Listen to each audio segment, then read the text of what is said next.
آئمہ مساجد اور وہ حضرات جو حفاظ قرآن مساجد میں مصلی سنا رہے ہیں، اور مساجد کے جو خدام ہیں، اور مساجد کے اندر جو مؤذنین ہیں، یہ جو لوگ ان چیزوں کے ساتھ وابستہ ہیں، اہل ثروت کو چاہیے کہ ان کو حقیر نہ سمجھیں۔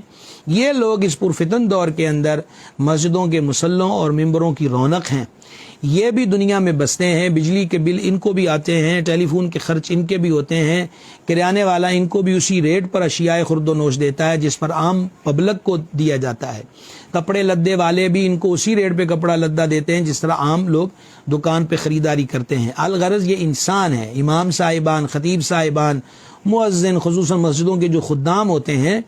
تو مساجد انتظامیہ کی خدمت میں عرض کرنا چاہتا ہوں کہ مسجدوں کے چندوں سے اکاؤنٹ بھرے ہوئے ہوتے ہیں، لیکن بعض لوگ انتظامیہ میں ایسے بخل پسند آ جاتے ہیں جو ان حضرات پہ خرچ کرنے کو شاید کو مسجد کی خدمت کا حصہ ہی تصور نہیں کرتے، اور یا پھر یہ سمجھتے ہیں کہ یہ مٹی کے نہیں پتھر کے بنے لوگ ہیں کہ ان کو کسی چیز کی ضرورت نہیں ہے۔ سرکار امام حسن پاک کی سخاوت کے ضمن میں ایسے حضرات کے نام یہ میسج چھوڑ رہا ہوں کہ خدا کا خوف کیجئے، اپنے ائمہ مساجد کا، مساجد کے خدام کا، وہاں کے معلمین و مدرسین کا، وہاں کے مؤذنین کا خیال کیجئے۔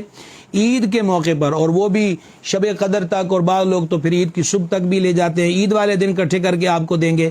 بھائی صاحب، ان کے بچے بھی ان سے کپڑے مانگتے ہیں، انہوں نے بھی اپنی ضروریات زندگی کو پورا کرنا ہوتا ہے۔ آپ مساجد کی انتظامیہ ہیں، مساجد کے مال اور بلڈنگ کے مالک نہیں ہیں۔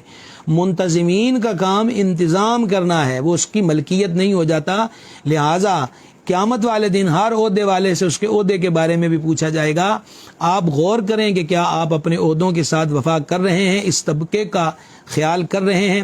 خطیبوں، نعت خوانوں کی تو موج لگی ہوئی ہے کہ ہم تقریروں پہ جائیں، نقیب نقابت پہ جائیں، ایک ایک جلسے سے 10-10 ہزار، 20-20 ہزار، اور پھر جو اس سے اگلے لیول کے ہیں کہ جو 60-70 ہزار فی گھنٹہ طلب کرتے ہیں، لاکھوں لاکھ طلب کرتے ہیں۔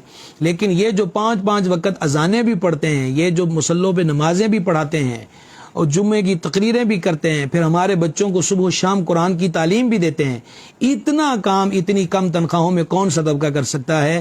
لہٰذا اپنے ائمہ مساجد کا خیال کیجئے، اور ان کو مت اس نیج پر لے کر آئیں کہ یہ سوالیوں کی طرح ہاتھ پھیلائیں۔ حضور علیہ السلام نے فرمایا، امام تمہارے اور اللہ کے درمیان سفیر ہوتا ہے، اچھے بندے کو مصلی پر کھڑا کرو۔